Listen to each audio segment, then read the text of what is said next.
hear me? Yes, please continue. So we collected water samples of where the first quantum discharge is going into a river. And remember, this was at the peak of the rainy season.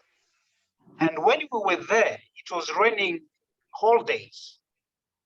I'm raising this is that with that so much rain, there is a possibility of diluting the substance in that water we picked up. So we tested the water, and it came out that it's got very high minerals, heavy minerals, which suggests that indeed there might be a problem in the water. So that is in our report. And for us that's important. We also engage First Quantum on the food they give the children, which is imported from South Africa. Feeding schools scheme, and we challenge them that the food you are bringing from South Africa is not good. Why don't you produce food locally? Because these people, they've got land, they're used to what you are importing is a Monsanto type of food, and it's not good. And the seeds that we are importing is destroying the seed in this area. And First Quantum could not believe that what they are doing, and they agreed that, look, we will invest in producing food locally to feed the kids. The constitution is upside down. One of an important issue we also picked up is that in the ore body in Solwezi, there are substances like nitrate and so on. And those substances are not reported by First Quantum as existing in their ore body. But when you look at the impact of those substances on the health of the people, when you look at all reports, even reports done by First Quantum own researchers, scientists, who say there are those substances which might have serious health problems on the surrounding communities. We asked First Quantum, why don't you report those? They are silent on that. But when we analyze the problems, health problems in the area, and picked up a research which was done to discover some of the emerging and bigger problems in Solwezi compared to other areas, northern province, it appears that there are a lot of things which are happening in Solwezi which might be attributed to the existence of those substances. Those substances react when they're out of the soil. They can have an impact on the health of people. And we raise this issue. We are not saying that the problem we found and that the serious research, which is indicating that there are a lot of health problems, miscarriage and a lot of problems with health of people, which are not happening in other parts of Solwezi. And when we indicated to First Quantum is saying we are not, you are accusing us of, no, we are not saying we are accusing. We are saying if you are not declaring, you are not saying that you have this substance in your ore body, which can damage health of your surrounding community, then you might be hiding something. So you need to do some level of a test to see what is happening in your area and so on. Another issue I think very important, because First Quantum claims that their operations is zero, does not have any, is zero discharge. They don't discharge anything in the water or in the air. So when we visit the smelter, we found out that indeed they've worked hard to reduce the sulfur dioxide, but there is still emission.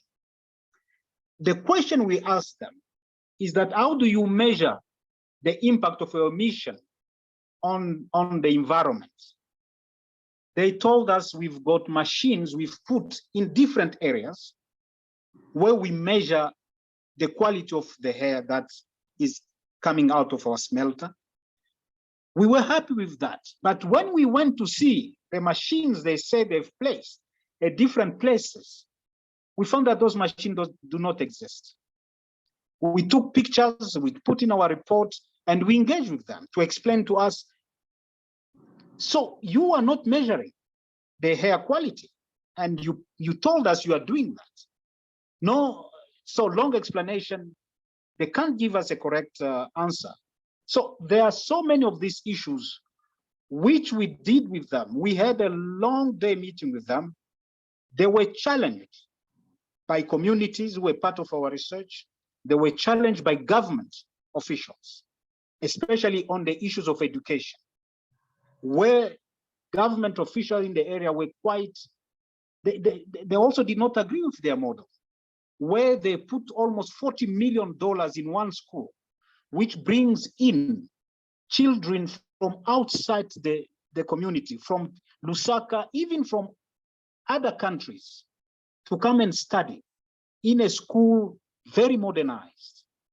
I don't think there is any school in Zambia that can come closer to what First Quantum is built, but you don't find even one children from the community, poor community, who is studying there. We raised the issue with First Quantum with the headmaster of the school. The headmaster agreed.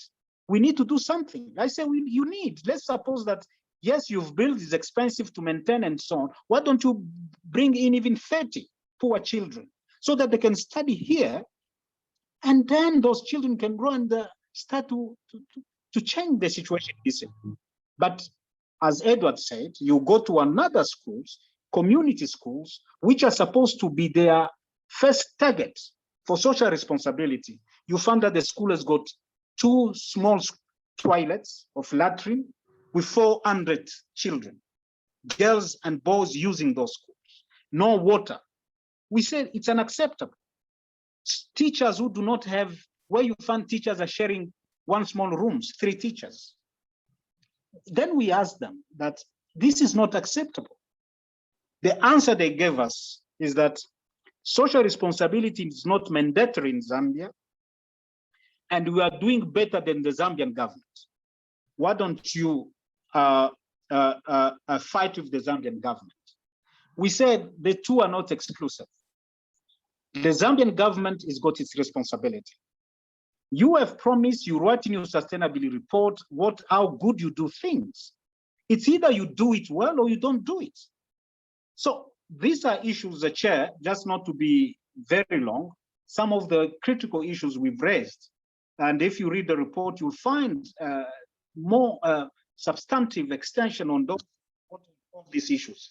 There are so many issues, but we think that we did it in a very genuine way of helping the company. You will find a recommendation to the government. We have asked the government to strengthen ZEMA, the Zambian Environmental Agency, so that it can do its work. We've asked the government to strengthen the capacity of ministries that are involved directly in controlling mining companies. So we've also raised issues with the Zambian government. It's not just First Quantum. So I will stop the chair so that we have sufficient time to talk. Thank you, Comrade Claude. I think before I go to our brother Kennedy Tebulu, I'd like to know if Edward wants to say something that Claude may have missed out. I think Claude has been quite comprehensive. Edward? No, it's been to the point. Thank you. We want to now, to kind of close the circle, ask our brother and comrade Kennedy Tebulu from the Solwezi community to talk, because quite often we do research about communities in their interests, but not for them only. We do it with them. So we'd like to hear what the community says. Are they still strong? How they feel about things? And if they can confirm or deny whatever has been said. But we'd like to hear our brother Kennedy. Thereafter, we'll follow with the lawyer and then close the segment off. Please, Kennedy, Mr. Kennedy Tebulu. could you join us? As he's trying to get connected, we will share the link to the report again in the chat. Kennedy, I can see you. Can you connect? Can you unmute yourself, please?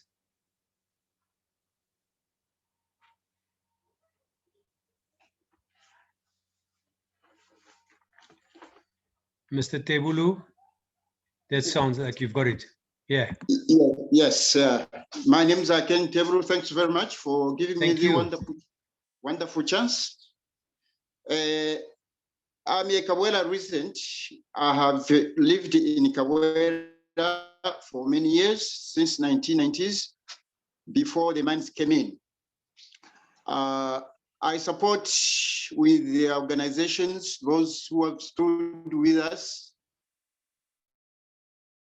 Thanks very much. Being the community in the corridors of the mines, I think we are not satisfied and we are not living as people in the corridors of Kabwela or of the mines. Firstly, education. In education, I think we are far behind. Just imagine we have our children from grade 1 to grade 9, and they have only the learning space of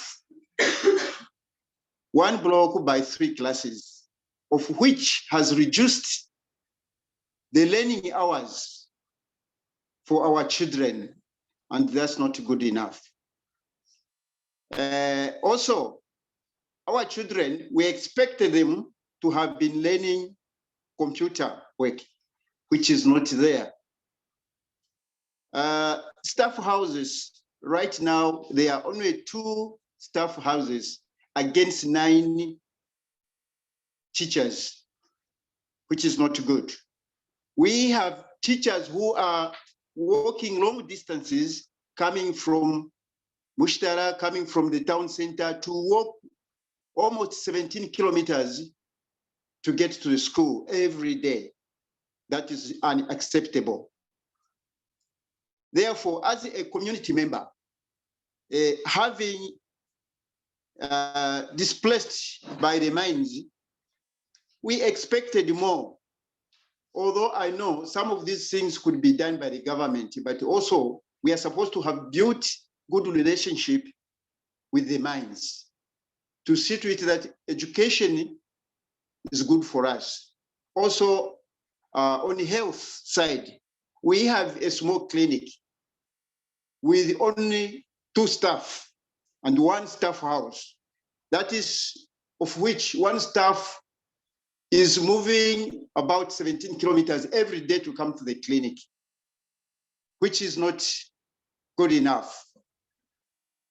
Therefore, also water, we have a challenge with water.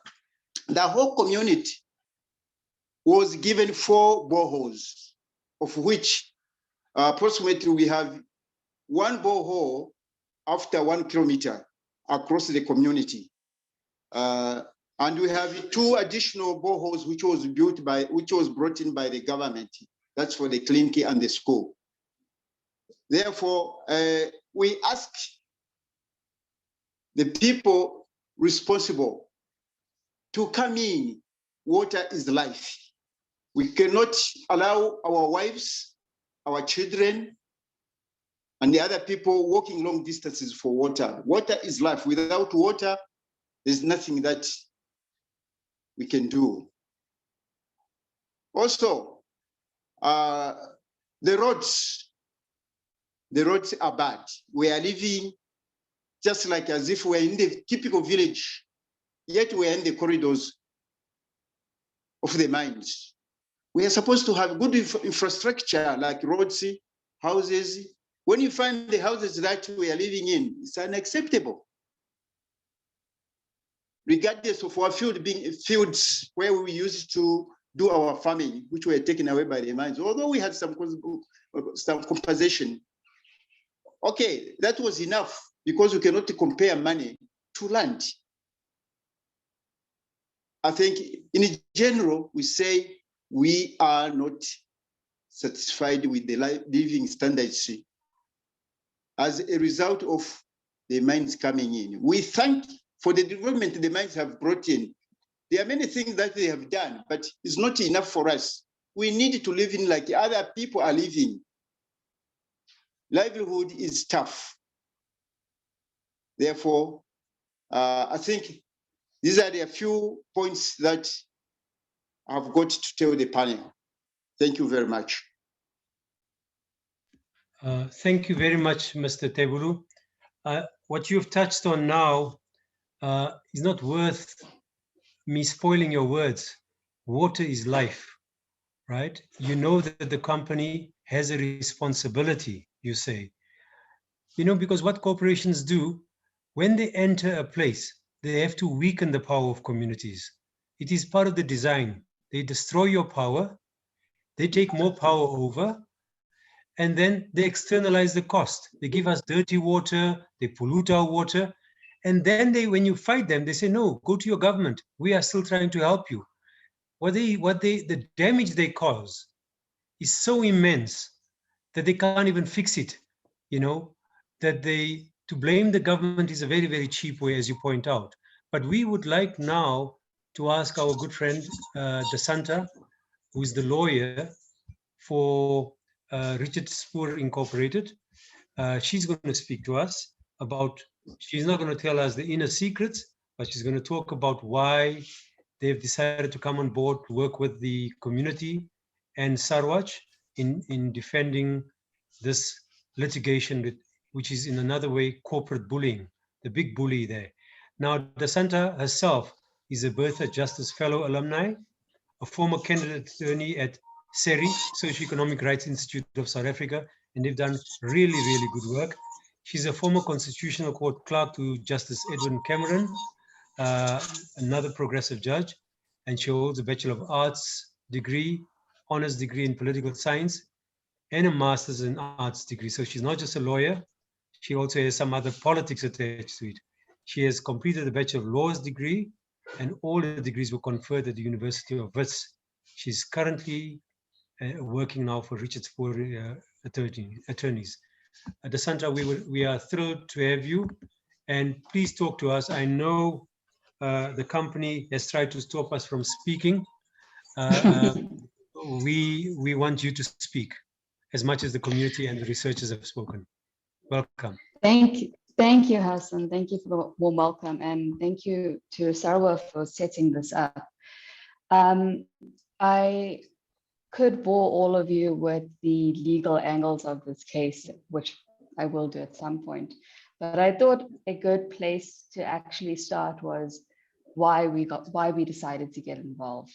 And Hassan, you gave me the perfect introduction for it, so thank you. But as some of you will know, this is a firm that has had a long history with working with miners and holding mining companies to account. Our work doesn't often move into the realm of defamation, but what we have been seeing and what we have been witnessing on a more and more frequent basis is increasing instances of corporations using scare tactics to intimidate and to bully. And those tactics are both legal tactics and other scary tactics that exist outside of the courtroom. You know, within the legal sphere and within the legal area, we've seen what amounts to almost like malicious litigation, an attempt to weaponize courts. And the result of that will be to have a chilling effect on freedom of expression and activism. People will be hesitant to oppose mining activities. We saw this we continue to see this in Polobeni, where our clients are intimidated, are murdered, have been assassinated for opposing for opposing mining activity in their homes. And it was with those considerations in mind, and with those, in that context and in that circumstance, that we felt that we should get on board, and that we should afford legal representation. Because the other flip side of it is that companies like First Quantum have endless resources to litigate these matters for years and decades, and really just impede any opposition from organizations like SARW. And they rely on that.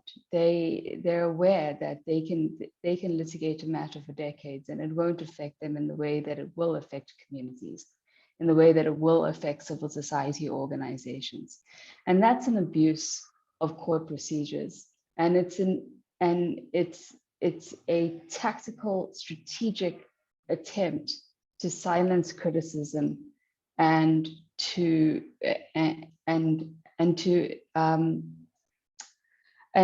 basically to get organizations to fall back and to accept their activities.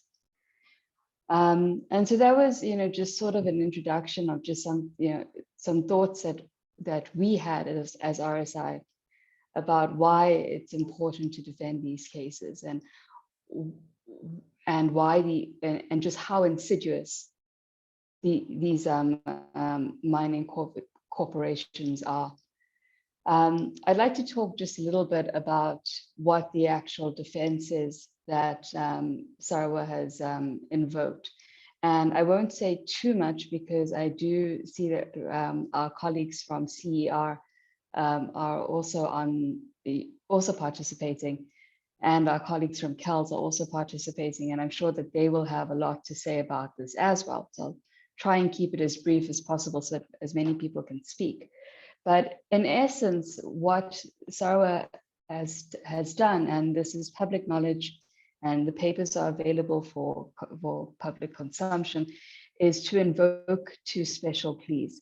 These pleas were developed in the Rendell matter, and were confirmed in the judgment of Justice Goliath in the Western Cape High Court.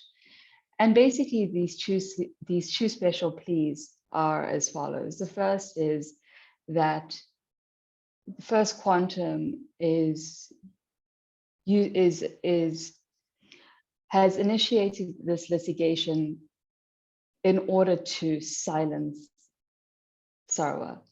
It's an abuse of process, and it's strategic litigation against public participation.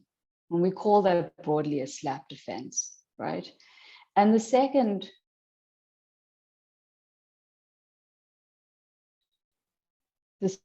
plea, and I'll go into more detail about these pleas in a moment. The second is falsehood. And I'll explain this in more detail in a moment, but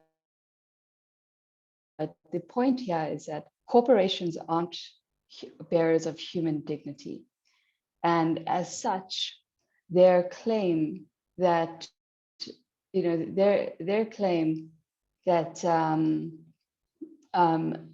their interest in their reputation is patrimonial, which is to say that any harm that they've been exposed to or that they've suffered is purely financial.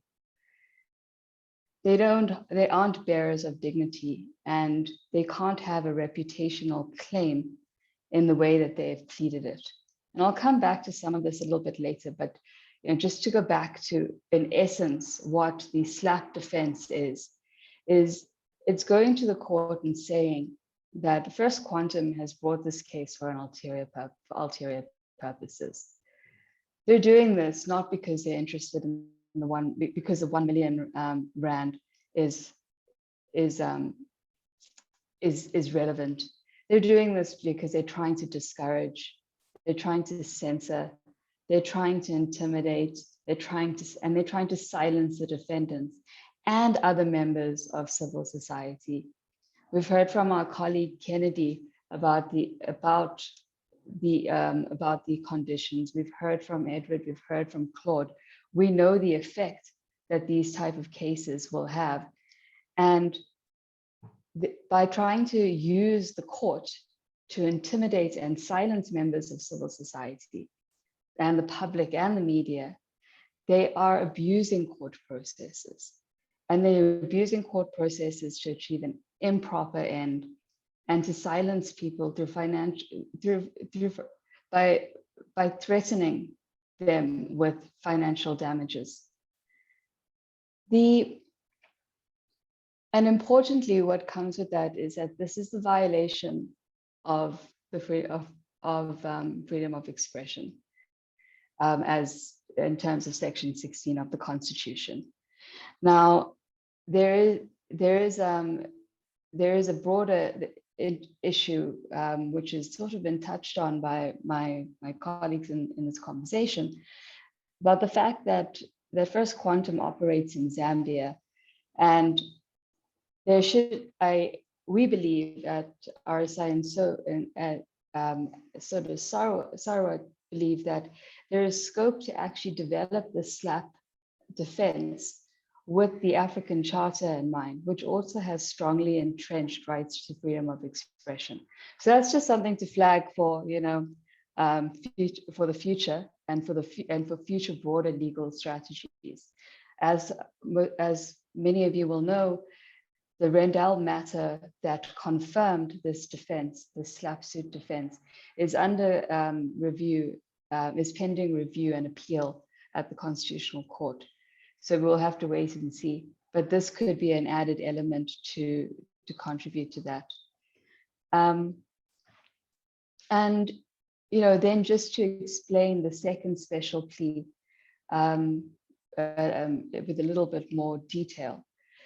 So, something that, in order, as I was saying, First Quantum is a corporation, and they aren't bearers of human dignity, and their interest in this is patrimonial, so it's financial, and the harm for their reputation, if it is damaged, is purely financial.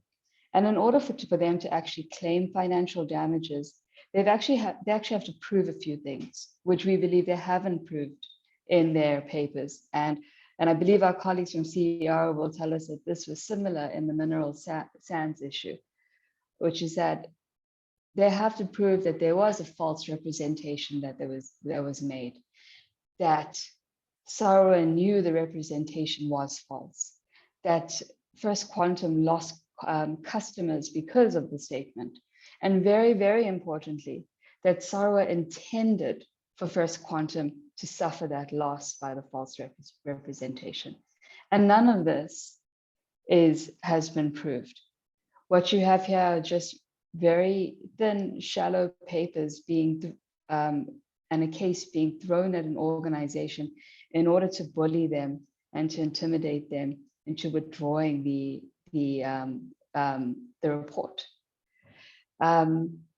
Now, this defense that I've just spoken about is still, again, on appeal under the Manuel versus EFF case in the Constitutional Court. So it's the reason why I constantly bring this up is because the fight is not over. Whilst we have had confirmation of these two special pleas, this fight will continue to wage on through an appeal process. And so forums like this and spaces of solidarity like this are so important and so crucial at this time in order for us to persist in defending these special pleas and making sure that these organizations, these companies, that these corporations just can't engage in malicious litigation and weaponize our courts in order to silence communities and to silence criticism. I'm not going to say much more beyond that, just that it takes something that we did want to make sure that we said in this session was that it takes a lot of strength and a lot of commitment from an organization like SARW to stand up against a huge corporation like First Quantum, and it's laudable, and we are inspired by the courage and the dedication. As lawyers, we do what we're told, and we try, and sometimes some of us try to do a good fight, and it's great to have clients that are part of that and who really will not step down and defend and will continue to defend the communities that they work with and their research. And so that's it from me, I think. Thank you, Dasanta. Thank you for that. I have a clamor of people wanting to ask some questions or comment briefly on these matters. We have a number of people already lined up to speak, but I think I'm taking the liberty as moderator here to open up for about 8 minutes. I see there's David van Wyk from Benchmarks Foundation wants to give his support and opinion, and there are a few others. So for the next 7 minutes or so, I think we should try and concentrate on the case before we get other experiences. And Daveen, be ready. After these open comments, I would like to come back to you, but I'll introduce you properly. David, over to you.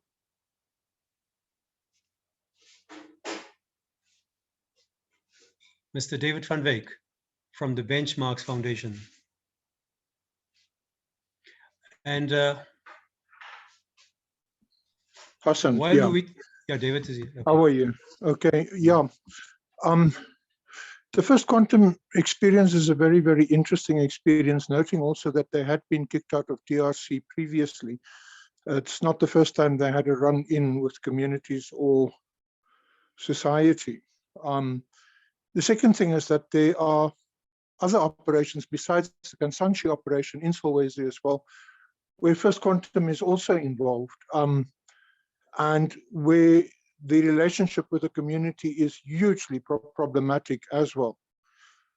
Now, the thing that worries me a little bit is that we have given voice to a member of the community, but we also know that community members are being victimized and harassed around that operation.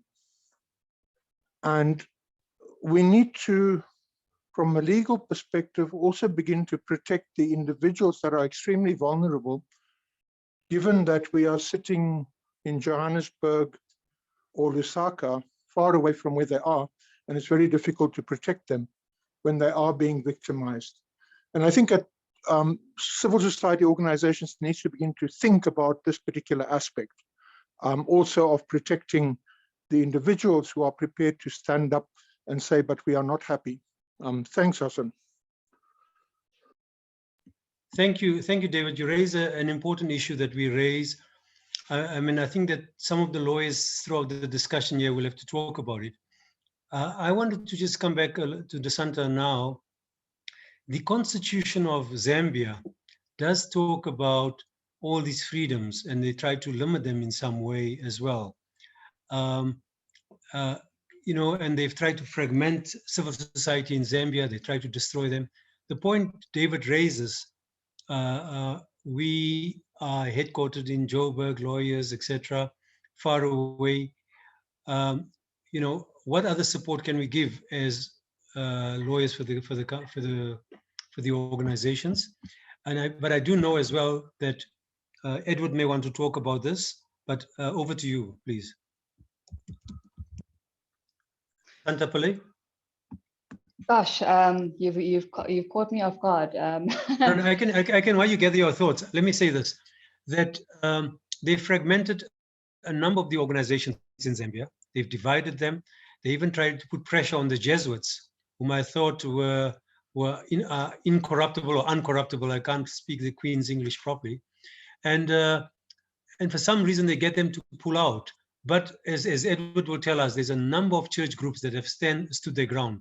But so Dasanta, if you want to say something short, and I'll ask Edward to come in. You know, I think there's two parts to cases like this. You know, one is what's fought in the courtroom, and what's done out with other, through other processes, with civil society organizing and solidarity.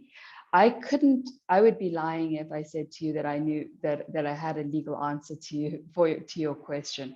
But I do think that, you know, community support and solidarity is something that is very powerful. You know, we saw this in cases like, you know, if we think back to the TRC cases, to the TRC case, or some of the housing cases where we saw tremendous support from different organizations, or even where you look at the silicosis matter with a lot of support from the Catholic Church.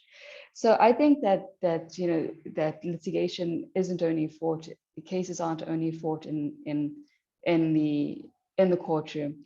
And I don't have a legal answer to your question, but I do think that you know, broader civil society solidarity is such an important part.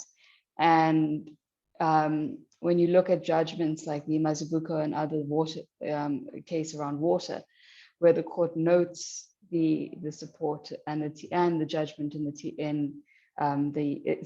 TAC matter, I said TRC earlier, in the TAC matter, where the court actually notes how the support of society and takes that into account.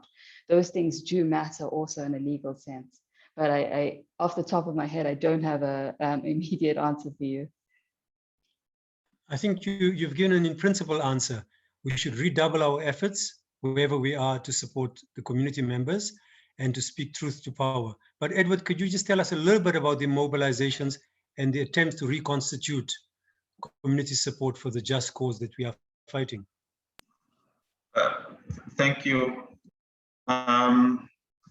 Yes, like Hassan alluded to, a lot is happening even in other F2M investments, like Kalumbila, where we talked about the Jesuits and Caritas and Action Aid, where they've been twisted, blackmailed, and the fight continues.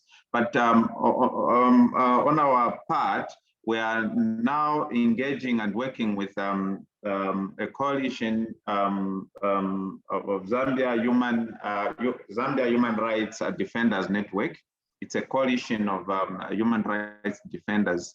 And also we are working with Chapter 1 Foundation, which is a group of lawyers that offer even a pro bono service to the affected. So we're mobilizing and also alert to the fact that anything can happen to the community. So we are mobilizing communities, putting them together, and then training them on how to look out for any blackmail, any threat, any arrest. Yeah, so that is what we are doing. And also civil society, we're trying to put up ourselves together and see how best we can protect the communities that we work with. Thank you. Thanks, Edward. We will, this issue that David raised is an issue that we keep afresh throughout here, because you will see from the program, our next speaker is Devin Vidboy, a mom of 3 children. She's an environmental activist, a human rights activist. She's as well as a small fisher folks with the landless, you know, so she's been very active. She has had a SLAPP suit, faced a SLAPP suit before with a number of other comrades. She's present here to pledge her support. Later on, we'll have other experiences from lawyers from Center for Environmental Rights. We'll have Canadian Mining Watch here talking about how to build the solidarity against SLAPP suits, but against the violation of our fundamental rights. Devin, over to you, my sister. Solidarity greetings to all our comrades, especially our comrades in Zambia. Yeah, I don't know where to start because I'm still so angry when I speak about what happened to me and the other activists fighting this multi-corporation company, mining company, MSR Torman.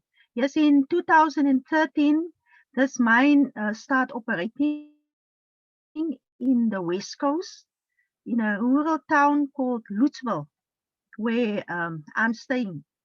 And because people don't always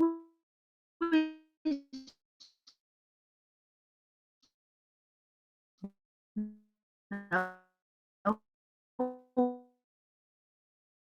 what's going on. So in from 2014, there were several actions in the community where the community asked about where's the jobs that this mining company promised. Because this is what the local councillors did. They went into the communities and they say that the new mining company will give jobs to everyone. And because most of our people is working on farms, people will always look for a better living.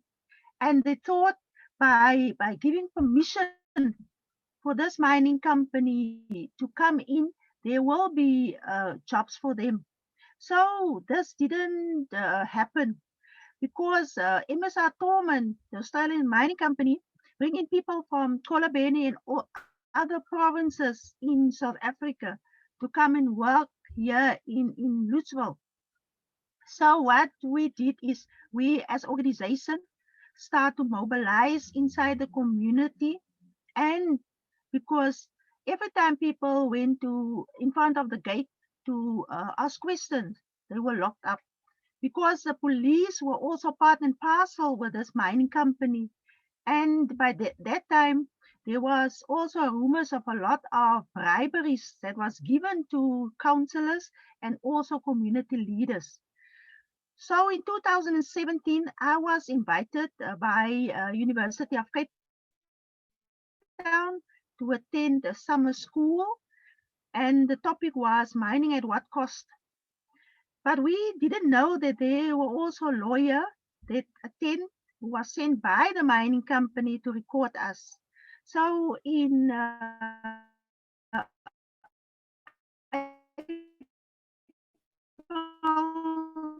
2017, I received a summons, a summons all about, and from me, and also the two environmental lawyers was also attending the summer school, Adele and also Tracy Davis. So it was, for me, it was a big shock because for a local community activist who don't even have money to go to a lawyer to assist us, it was bad. But luckily, Weber and Wenzel, they indicate that they will represent us in court. But this wasn't the end and the victory for us having a lawyer to represent us. The oppression was on us in the community because most of the people, they heard there was a SLAPP suit against me. The local councillors, because they feel this was a way of making money, this was a way for black business to come on board and have a business with this mining company. So for them it was about making money, but the community was so poor.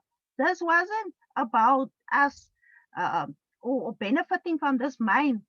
And even for us to look at the environment, how they destroy the environment, because this mining companies was mining on the shoreline, and our fisher folk rely on fish because every year, a certain time from April unto June, July, people on the shoreline is catching fish. They call it snook on the riverbanks. The local community rely on the small fish that is in the river. And also this was a breeding place for our birds, migrant birds that came every year to breed here.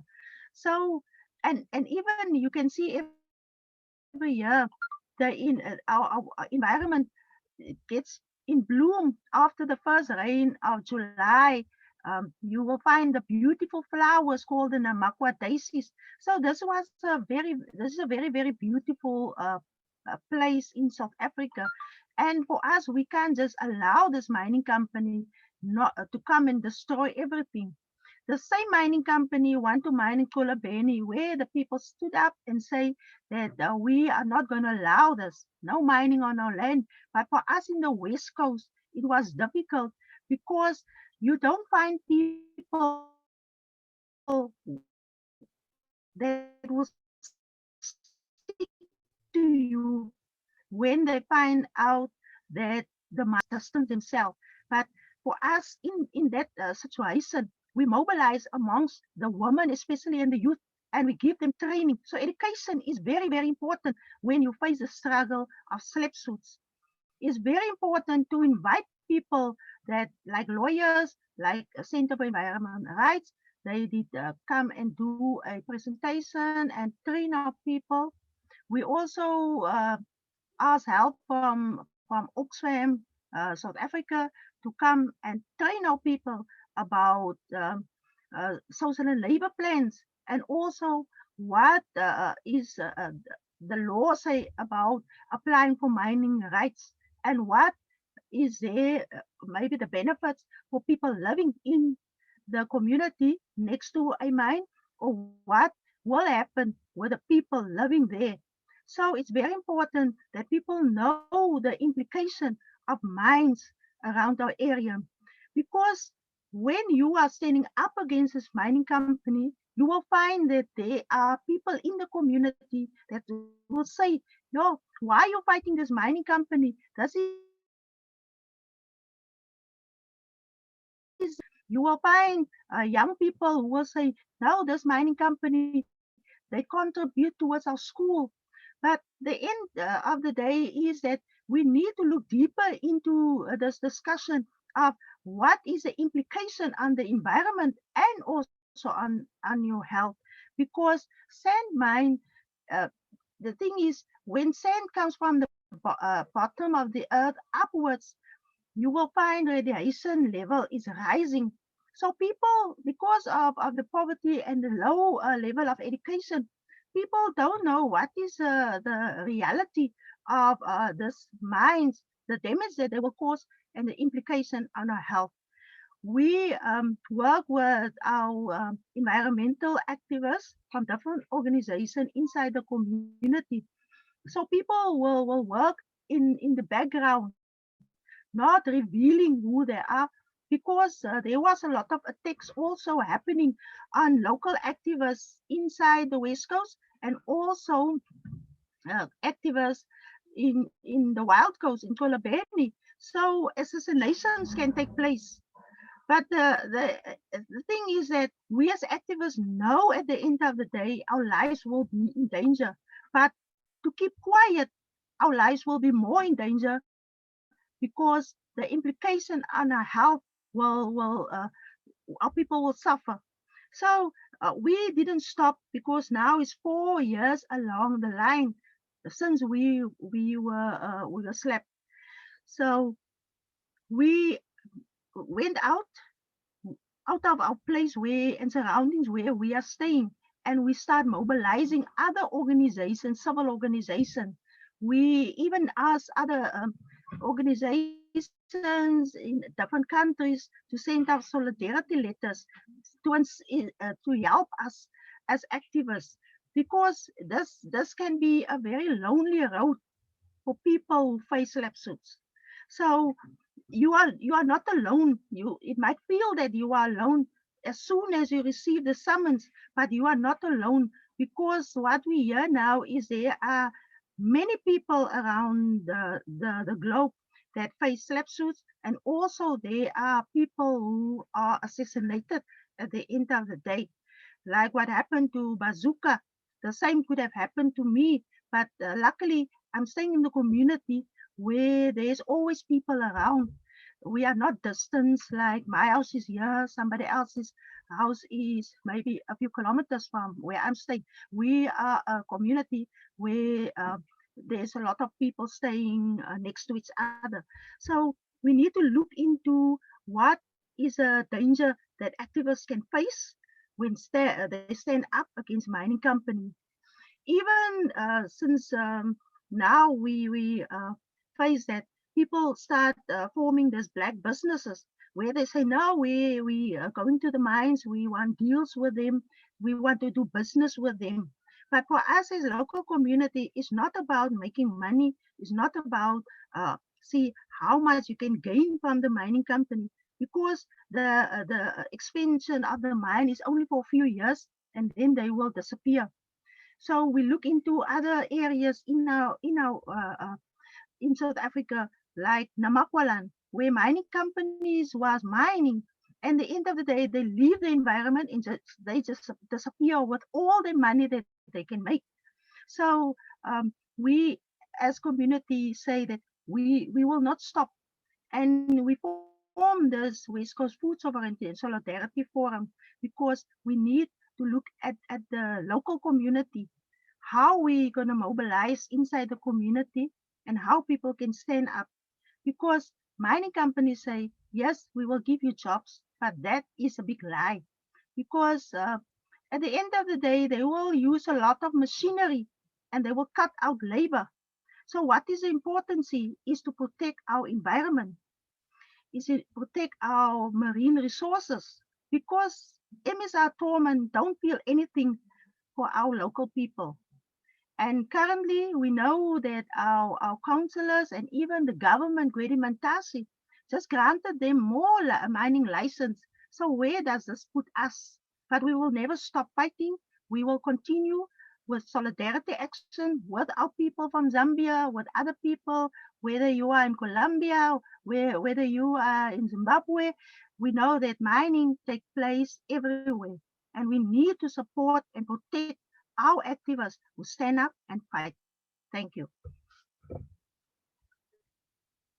Thank you, Comrade Devine. I see with Via Campesina, Palestinian Solidarity, you are a true internationalist and an inspiration for us, Comrade. Thank you very much. Our next speaker is Leanne Govinsamy. She's the program head of corporate accountability and transparency at CER. She threatened me to keep her CV short, but I've posted it in the group here. She's worked with a number of groups, Corruption Watch, and she's a good comrade and very amenable. So, Leanne, over to you. Thank you, Hassan, and good day to everyone. It's a real privilege also to be following Comrade Devine in this discussion, and I think it's important for us to reflect a little bit about the fact that she's able to continue to talk about mineral sands resources. This Australian company that has sued her, former lawyers at the Centre for Environmental Rights, as well as a number of other environmental activists. If the objective of SLAPP suits is to intimidate activists through meritless lawsuits and limit the freedom of expression of those who act in the public interest, I think it's important to note that they really haven't succeeded. Devine is here today talking about her experiences, talking freely about her experiences, and I think comrades at SARW, Claude, Edward, and others should really take heart from that. We've been able to, within the current limits of the law, take on a big company and do so successfully. There are appeals that are currently before the Constitutional Court, but it's just really important for us to be able to reflect on that and really take heart based on Devine's experience. It is a long and lonely road, and we acknowledge that, and we definitely applaud colleagues at SARW for taking the route that they have taken. I want to really take a very holistic view in talking about and thinking about SLAPP suits and the steps going forward. The first important thing to note from the Goliath judgment, which DeSanta has referred to, or the Riddell judgment, is that it establishes the characteristics of a SLAPP suit, which is incredibly important. Not only is SARW relying on the defense that has been established in the Riddell matter, but there are other organizations that have faced SLAPP suits that are also relying on this defense. So we're looking out to see how does this develop, and what happens in the Constitutional Court in the Riddell matter, but also how these defenses will be raised and adjudicated in other matters. The second thing that I wanted to speak about is really around how the recognition of the SLAPP suit through this particular judgment is one of the ways in which I think we are making inroads in addressing legal harassment by corporations. The other ways in which we are, I think, making inroads is that we're slowly coming together as civil society, mobilizing, increasing our advocacy, our legal advocacy efforts in order to deal with these corporations. I'm going to post in the chat some resources that I think are important as we talk about these issues. And I really want to reflect a little bit about, the question that was raised earlier in respect of how do we then deal with the other aspects outside of SLAPP suits. We've heard there is the physical intimidation of people. There are also other forms of legal harassment, like the use of criminal proceedings, interdicts, arrests of people that also limit not only freedom of expression, but freedom of association in being able to allow communities to come together and really speak against corporations and speak up and gather and have gatherings to ensure that this happens. And in a lot of these instances, yes, there may be legal solutions, and it is important to pursue those solutions, but it is also important to focus on, one, how do we build advocacy? How do we ensure we're in contact with one another to ensure proper physical protection as the first port of call? And secondly, to be able to continue building the resistance. And the one link that I've posted in the chat is for the Southern African Human Rights Defenders Network. So absolutely important is to first ensure the physical safety of people. The second is to continue the resistance, because we know that harassment also continues into social media, and that people are being harassed regularly as they continue to speak out against corporations. So I think that being able to mobilize and to build a resistance is important. As a result of the SLAPP suits brought by MRC in the Riddell matter, and where Devine is one of the defendants, we decided to put together a campaign called the Asina Luiko campaign, which is really designed to be able to build advocacy around not only SLAPP suits, but other forms of legal harassment and intimidation by activists. And I must admit that as lawyers, we don't have the kind of experience that most of you on this call have in building advocacy, in being able to raise awareness through a diverse group of partners. And I want to be able to emphasize this, because I think that as we resist SLAPP suits and ensure legal defense, ensure that we have proper funding, ensure that we have the best lawyers, etc., we must always also be able to band together in a common campaign. And I hope that that's what we will do. And I hope that we can all hold the Asina Luiko campaign together as civil society as maybe one of the ways in which to build that advocacy. The last point that I want to make is really around the role of foreign corporations, because I think that there's a lot of work that needs to be done in conducting proper research on these corporations, ensuring that we have international cooperation and support, and designing strategies that address the functioning of these corporations wherever they may be listed as such, and continuing to challenge the extension of their mining operations, should it be a mining corporation, wherever they may be based, and building support and solidarity for resisting continued expansion of mining operations, because we all understand that if they've engaged in particular conduct in one community, they're likely to be engaging in similar conduct in other communities. So it's important for us to concentrate on these issues. I think I'll stop there.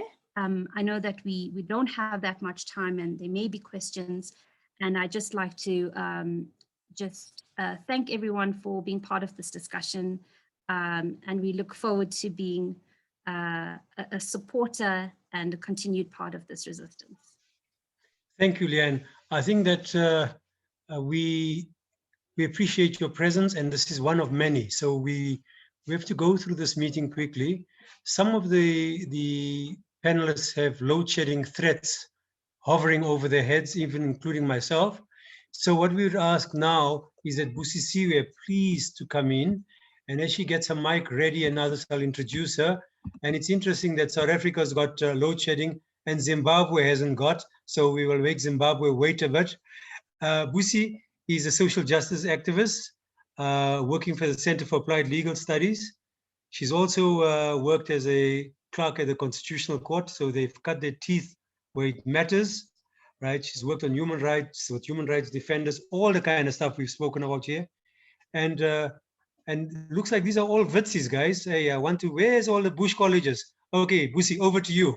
Rush before the load shedding gets you. Unfortunately, the load shedding has got me already, so I've connected on my phone. Yeah, so I've connected on my phone, but I just didn't want my battery to die as well before I go. But thank you so much, Hassan, and thank you for the invite to be able to have this very important conversation with everyone. And I think as CALS, as an organization, we stand in solidarity with every activist who experiences any and every form of victimization. And if there's anything in any way that we can assist, we're always willing, we're always ready to assist in that sense. And I think maybe I should start off by where Leanne and Dasanta sort of touched on about the case with CER, with mineral sands. CALS came in that case as amicus, and we've of course raised these arguments around SLAPP suits.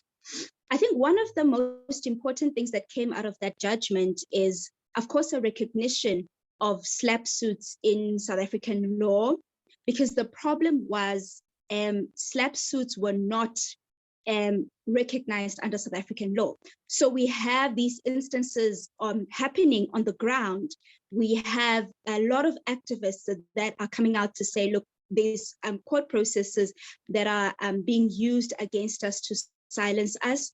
I mean, in 2018, CALS released a report detailing the victimization experiences of activists, particularly in South Africa. And activists were experiencing many forms of victimization, and SLAPP suits was one of them, which is really what kicked CALS's interest in working in this area to try to get SLAPP suits recognized in South Africa. And so what that judgment did for us is that it took us to a place where courts finally recognize SLAPP suits. And this makes it a little bit easier when we get into other cases at other courts to try to argue for SLAPP suits. I know, I think Leanne mentioned that the case is being appealed, which will be interesting. But the challenge that we've been having, I mean, we've got clients that are in Bloemfontein, in the Free State, they were basically protesting against a mine, Harmony Gold Mine. And in their protesting, etc., they were hit with the SLAPP suit.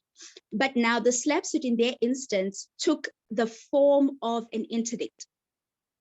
It was an overly broad interdict. It was an interdict that was granted against Goldfield Community Forum, which was really the forum that was opposing the mine, or rather opposing the mine's failure to comply with its obligations. And so this overbroad interdict was granted against them.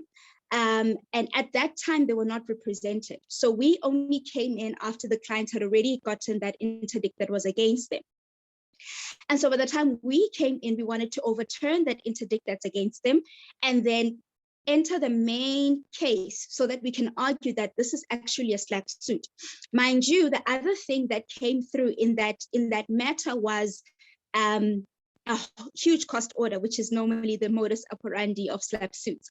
But the other thing is, and this is what we're starting to see more of, is when you challenge a mine and they hit you with a SLAPP suit, right? It's normally a defamation or it's an interdict. But what we're starting to see as well is that they will question the authority of the attorney, whether the attorney has a mandate to represent you, all sorts of things. So we're starting to see a trend with that. And in this case as well, when we're representing the client, they question whether they've got authority as an attorneys, et cetera, et cetera, et cetera. Of course, we got over those hurdles and made it to court, and we were unsuccessful in that case. And this brings me then to the point that I'm saying is a challenge. And this case was heard before a Deputy Judge President Goliath released her judgment. You're trying to make before the court an argument to say this amounts to a SLAPP suit. You're dealing with conservative courts that don't want to be the one that make these, what they perceive as bold proclamations. And because of that, then you sit in a place where you want to make these arguments. It is the reality of comrades on the ground, but courts don't want to recognize this simply because it's not something that's applicable within the South African context, at least. And so we lost that case. Of course, we are appealing it, and we want to continue to make those arguments to say it was a SLAPP suit. But now, at least because the matter of mineral sands has come out, the judgment has come out, has recognized SLAPP suits as something that's applicable in South Africa, which helps us a lot. But it also still gives us the challenge of conservative courts, because we also had a separate matter where we represented the South African Human Rights Commission. That was also in Cape Town. They wanted to bring in human rights monitors into a campsite that was made for homeless people during the hard lockdowns. And the city of Cape Town refused the human rights monitors to come into that place and hit them with interdicts, et cetera, to try to stop them, from even pursuing wanting to do this. And we argued that this is a form of SLAPP suit again. And the judgment, what's interesting is the judgment of this matter came out after the judgment of Judge Goliath. And the court in that matter didn't even talk about a SLAPP suit. So they sort of sidestepped SLAPP suits, despite having made comprehensive arguments around it. They ruled everything and said nothing about SLAPP suits. So we're still in a place where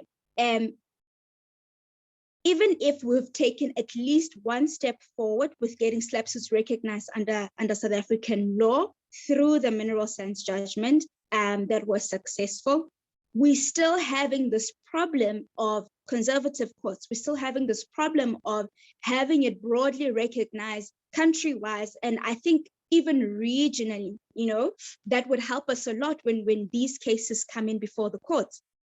And so what we're also trying to do as an organization is we're trying to create some sort of recommendations on anti-SLAPP legislation, because at the very least, if you have anti-SLAPP legislation, it takes you somewhere.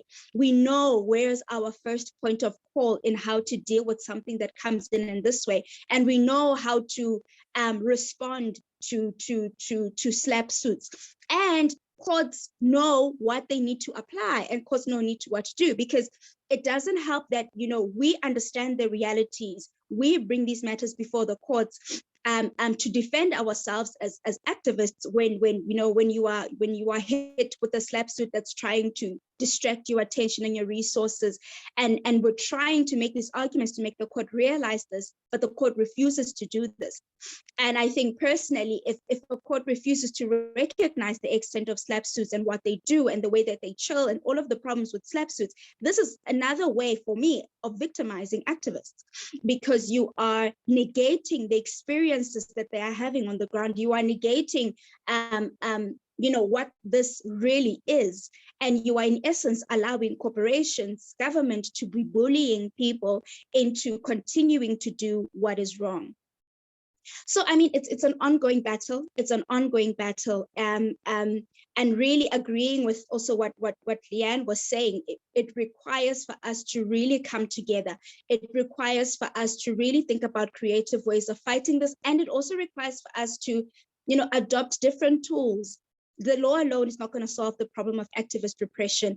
We need a whole lot more. And so I think these kind of conversations are helpful. Asina Loiko is helpful. A lot of other things that I know all of comrades here are doing, are involved in, is helpful in fighting this together to try to get a solution for this. Let me end it, I think, for time's sake, Hassan. Yeah, you don't get intimidated when I put on the camera, ne? No. Yeah, thanks, Sis Busi. Listen, comrades, we probably have 20 minutes left, right? This is one of many. We've got another lawyer, and I know lawyers. Shamiso Ntisi is going to be next from Zela, right? And Shamiso has been involved with the global coordinator for the Kimberley process, been active very, very long as a lawyer. And lawyers can be long, as they are very profound anyhow. I'd ask Comrade Shamiso to please keep it short so that we can go to the way forward, which will be stimulated by two activists, Mukasiri and Jamie. They are activists and they will be there talking about how we can take this forward as activists, not as lawyers, but of course they understand the importance of law. Shamiso, I've cut your introduction in half, but people can read it. It was going to take me another 10 minutes to read it, comrade. Please. Thank you, Hassan. Good afternoon, everyone. We as Zela represent Zimbabwe. Let us see your voice for 1 minute only. Yeah, thanks, Hassan. We stand in solidarity with the Southern Africa Resource Watch. I remember visiting Solwezi a few years back, and I was shocked by the state of affairs there in terms of the impacts of mining and the poor corporate social responsibility activities of the companies there in Solwezi. And the thing is, looking at what we have and looking at what has been said already, for me, I definitely agree with previous speakers that civil suits or criminal proceedings may be used by companies to silence and threaten civil society organizations or activists or social justice actors. And the other thing to take note of is that apart from the civil suits or criminal defamation cases that may arise, companies may also be complicit or acting complicit with the state in using criminal proceedings. For example, arresting of environmental justice activists. And in Zimbabwe, we've had a lot of cases where activists have been arrested. I can cite examples in the extractive sector or mining sector, for example, State versus Maguhu related to diamonds, State versus Malvern Mudiwa that we have dealt with related to a community activist trying to organize the local communities, but all of them ended up with acquittals. But the companies, the diamond mining companies, were definitely acting in complicit with the state. So to threaten, harass, and stifle any community or civil society actions in the extractive sector. So this is basically to intimidate people. This is basically to intimidate civil society and communities. And I agree with the previous speakers as well. The other issue that I wanted to talk about, which is quite important, I think, is how do we deal with this and how do we move forward? I think previous speakers have talked about the causes and potential impacts of SLAPP suits. For me, this calls for much more and concrete or evidence-based research whenever we are doing our work as civil society groupings. And I fully believe and trust in the research done by Southern Africa Resource Watch, and I went through the report myself, and it's quite a good report. And I think this challenges us across the continent to be as rigorous and be driven by evidence-based research methods to make sure that whatever we produce is foolproof. And then the other thing that I would also recommend in terms of dealing with this is, where possible, we should engage law societies in the different countries where we are, to make sure that the lawyers understand the SLAPP suits, the judiciary also understands SLAPP suits, depending on country experience. Where there are opportunities to engage with the judiciary, it's always important to raise awareness. And I think this is quite important. The other aspect definitely is about defending the human rights defenders. I think as litigants in some of the cases that are there, they definitely need our support as civil society groupings. I think this has been said already. Another aspect quite important to look at is the anti-SLAPP suits laws being promoted in the different countries. I think on that note, I wanted to draw your attention to current efforts that we are leading here in Zimbabwe, but definitely focusing on South Africa as well, with the World Resources Institute, in terms of trying to assess the possibility of coming up with an environmental rights treaty of sorts at the African level, which can then contain legal protections for communities and also civil society groups. So it's quite important that we also focus on that at a much more continental level.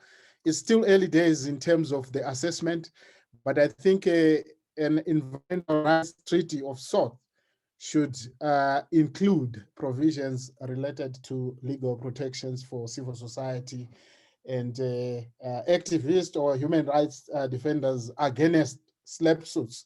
So that's quite important. And then lastly, the issue of business and human rights, I think campaigns, I think this has been talked about, the issue of responsible sourcing. I think there are lots of engagements and lots of opportunities for engagement with the industry or the private sector that we can use to advocate and make sure that these companies do not file SLAPP suits against activists and environmental actors. So because of limited time, I'll stop there, but at least I'll be happy to share some of these insights and recommendations in the chat box or even by email. Thank you, Hassan. Yeah, as you know, comrade, this is our first one. We just wanted to see the support out there. Now, this is the dilemma of any moderator. When you have a number of great speakers and the time runs out on you. But we have to have our last three people to speak in a panel. Augustine Niber is the Director of Litigation for the Center for Public Interest Law in Accra, Ghana. We've got Jamie Neen, or Kneen, I can't remember how to say it. He's been with Mining Watch since 1999 and very, very active. Read his CV in the chat line. And then we've got Mokasiri Sibanda from Stop the Bleeding Consortium. All these three comrades will try and tell us how to go forward. Now, let me suggest this. The last few minutes are all yours, but can you start off by telling us something in 2 minutes? Jamie, starting with you, and then you guys can share it. What do you think the steps are? Then you come back, then followed by Augustine, and then we do Mukasiri, and then come back again. Please, can we just have a chat amongst the three of us? And then I'll conclude afterwards. Jamie? Niber? Thanks, Hassan. Thank you, comrade. I will be very quick, but I think this case highlights a number of key issues, and it really puts an emphasis on the work that your groups, our groups do together over time to build networks, to build solidarity, to build capacity, and to build political formation around these issues, and really to build up from the ground, from the community level, the capacity to document, but also communicate and work together, so that when we have a response like this from a corporation, we have the communications in place, we have the relationships in place to be able to respond and to be able to support in a meaningful way, the organizations that are being threatened, but also as was pointed out before, the community members that really bear the brunt of this on the ground. So we're able to come together and defend against these attacks. And I think the ultimate goal is, in the spirit of Aikido or Jiu-Jitsu, to use the attack against the attacker, to use the attacks as an opportunity to strengthen solidarity, to build public awareness and political awareness and support around the core issues, and to ultimately, I think, not only make the corporation regret taking this course of action, but more importantly, really add leverage to the resolution of the issues that we're trying to focus on. So what are the community impacts, the health impacts, and so on, that we're really trying to address out of all of this. And ultimately, in the context of the legal process, the anti-SLAPP legislation is important, being able to use the courts, and I think it's really important to have the legal support, to have the legal organizations that can provide support, and we rely on some good lawyers, and without them, I think we would have a lot of problems. So I'm very heartened that those supports are in place, and that this is working. But ultimately, it's the best scenario is to not have these threats made in the first place, and to have the combination of successful legal action and legal defense and mobilization to make it clear that this is not going to help, and that the corporations, if they want to protect their interests, will do so by dealing responsibly and accountably with the affected communities, and dealing responsibly with organizations, and not resorting to denials and underhanded tactics and legal repression. And I think part of the importance of the anti-SLAPP legislation is to bring the state's role into focus. So governments are often the ones that are either supporting mining companies' abuses, or they're turning their backs on the communities. And part of the legal process and part of the anti-SLAPP legislation is precisely to put the government back in the frame and make governments accountable as well. I'm going to stop there, but thank you very much for this. Thanks. For the next speakers, I won't show my face. Augustine, can you please tell us about Ghana, your experiences, and how you think it can help us in struggle and connecting the continent?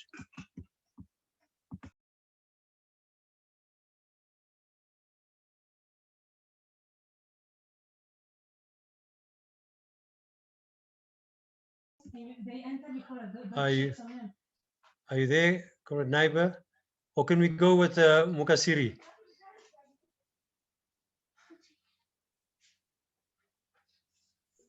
Thanks very much. Sibanda. Yes, can you hear me?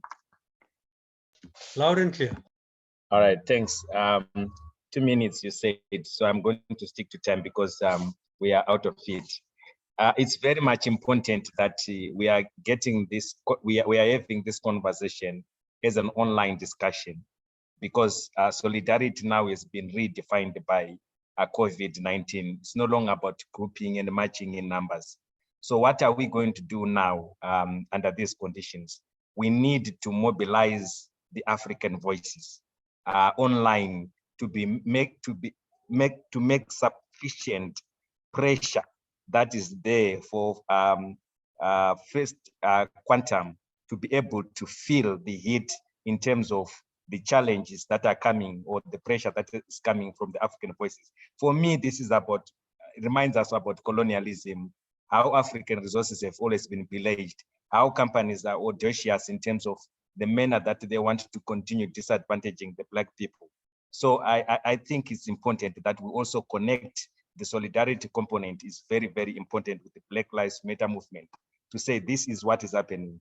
People are declaring, companies are declaring huge profits, but profits that they cannot, they are not willing to share with the communities that they extract the resources from, the owners of the resources. How can we talk about sustainable development in Africa when companies have got such audacity not to disregard human rights, the manner that we see now? My last message is an encouragement and also congratulations to Southern Africa Resource Watch, because normally when these things happen, there's that temptation to cannibalize the inward activists. Perhaps Edward could have lost his job just to appease these mining companies. The board of directors that also stood in by SARW, I think we should also acknowledge and learn from such courage. That's all I can say for now. So digital activism is the way to go. Building solidarity with other movements that are showing that for too long the Black people have been marginalized is another way to go. Thank you very much, comrade. I get Comrade Naiber or Niber. I must learn how to say the Ghanaian names.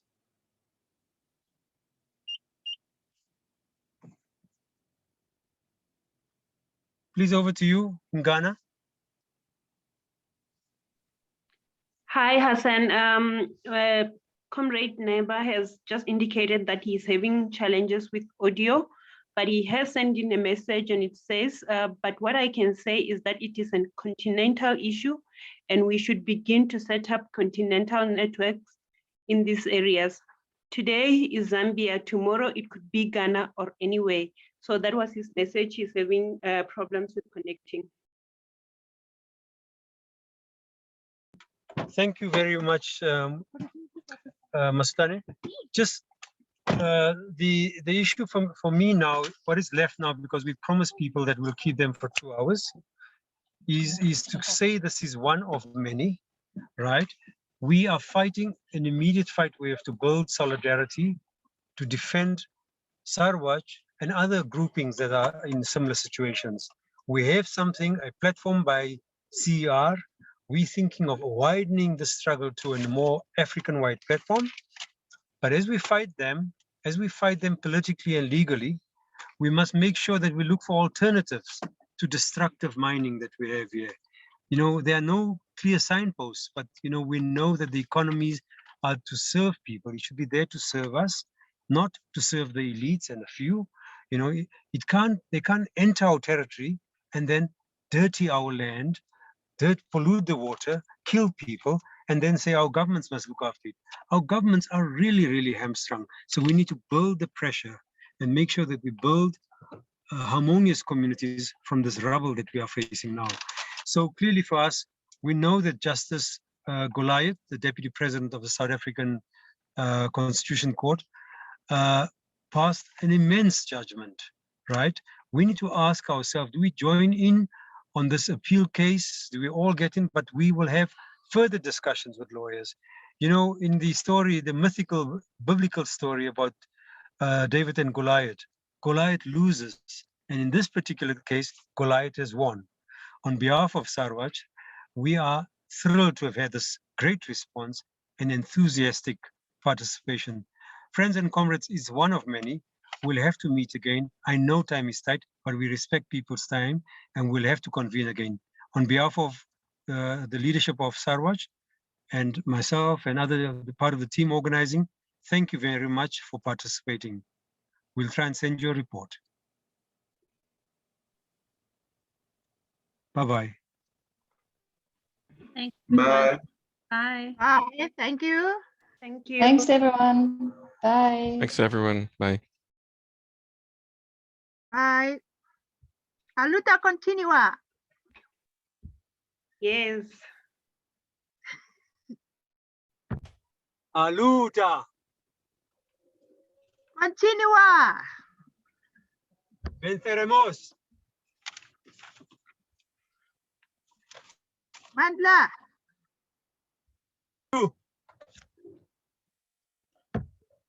Amandla.